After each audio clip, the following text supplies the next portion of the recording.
Hi, today we're going to talk about craft kits, and I'm Melody. Welcome to my channel, Making Melody Crafts. Let's start on the outside and then I'll show you what I have on the inside. This is just an old book cover. Here is where I keep all of the colored pencils that I travel with. And when I travel, I just have a student grade colored pencil. So I have 30 colored pencils in here, so that's about what this size would hold, more or less. This book cover is about 6 by 9.5 inches, and it's about 2.5 inches deep. And then this is what we've got on the inside. The great thing about having a craft kit with pockets is that you can also have something there for stability. So first I'll kind of go over what I have here in the first pocket. I've got some tags, just smaller ones because they're nice for travel that I can decorate. Some A2 size cards, which is the 4 1/4 by 5.5, and then just the different images and some watercolor paper that I have, and some scrap paper is important to have. I pre-stamp a couple images to have with me when I go someplace. Again, a little bit of cardboard for some support is a good idea so that things don't get damaged. I pack this right in my luggage in my checked bag. Some more scrap paper, and again, there's just a piece of paper for some stability. And then I have several different images, and then I can use this for texture. I could use it as kind of like a little stamp in an ink pad and put that on a card just to get some texture. So even the little sleeves around a coffee cup can really come in handy. All right, now I want to show you everything that I have over here and just what I bring, specific types of supplies that I bring for travel, because I really don't recommend bringing your higher grade, artist quality supplies with you when you're traveling. I have a Prismacolor sharpener, but I choose not to bring that with me. It's not that it's terribly expensive or terribly fragile, but I just choose not to bring that with me. So when I travel, I just have your typical pencil sharpener. And then these are some watercolors like you get as like a little prize at a party or something like that.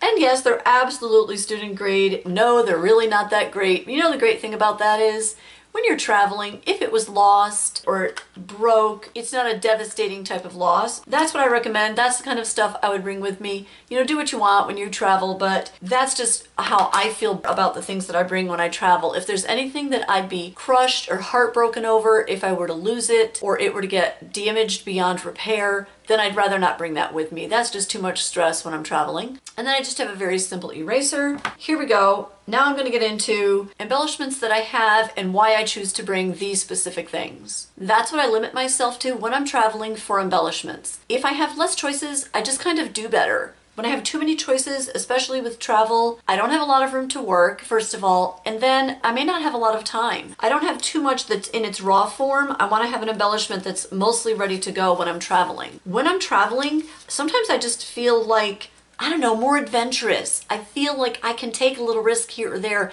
that maybe I wouldn't normally do because I'm so worried about something coming out perfect or coming out, you know, Insta-worthy.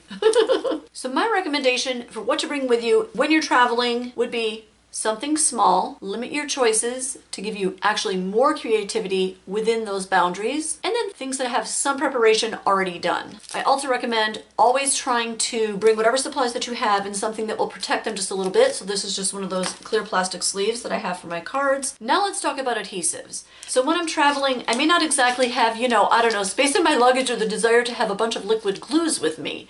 You know, Mod Podge and Aleene's Tack It Over and Over and giant glue sticks. Maybe that's not the best option for when you're traveling either, whether you're flying, whether you're driving, or maybe you're going by train. Doesn't really matter. What you want to bring with you is something smaller. So here I've got some of those little dots. You can barely see it, but they're super sticky, and those work really great. Take things out of the package, bring it as small as possible. So the giant glue stick like this, again, I don't recommend that. Here's the smaller version of that. So quite the difference if you're packing this in your luggage and in your travel craft kit. And this is not a liquid, so that's what I prefer when I'm traveling. Also adhesive squares. These are super handy. So the other ones that I showed you are little dots. These are the adhesive squares. And instead of bringing that whole box, I would only bring a few of these. All right, so we've talked about some paints, we've talked about some erasers, some adhesives, what type of colored pencils to bring. Now let's talk about how to get some watercolors to activate. You need some water with you, right? Well, of course you can just grab it in your hotel room, right, in a little cup. That's totally fine, that's cool. What if you're in a car? I recommend grabbing some water brushes. There's some pretty economical brands of this. These are convenient because it only holds a small amount of water. Get the top on. The way most of these work is when you squeeze them, then some water will come down to the brush tip, and then you can use that on your project and you can use it to activate whatever watercolor that you're working with. And of course, if you feel confident bringing a little tube of watercolors, some acrylic paint or whatever, that's cool, do it, you know, but I wouldn't. That's just me. And if I'm traveling with a water brush, I'm not going to travel with any water in there. I'm just going to have it be empty. You could also travel with just a little mini stapler. And then when you're closing up your craft kit, I really recommend trying to have things at an even level so that when it closes, you're going to have less problems with zipping it shut. Make sure that whatever you're using, it zips shut. And the wonderful thing about some of these zipper covered book covers is that there's usually a little bit more room there that you didn't think there was before. So like this is totally full, right? I zip that shut, I'm like, whew, totally full. Well, here's my little stapler. Now I can fit that in there too.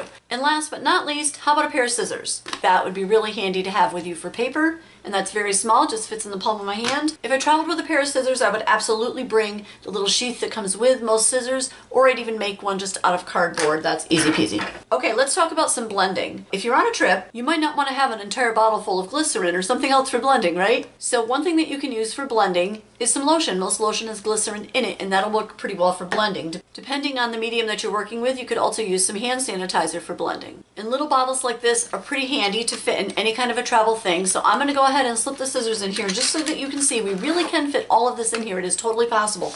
That fits in there too, so now hand sanitizer's in there as well. You know what? Why not? Let's go ahead and put the lotion bottle in there too because I know it's all going to fit. Whoops, forgot my little glue stick. Let's go ahead and put that in there too.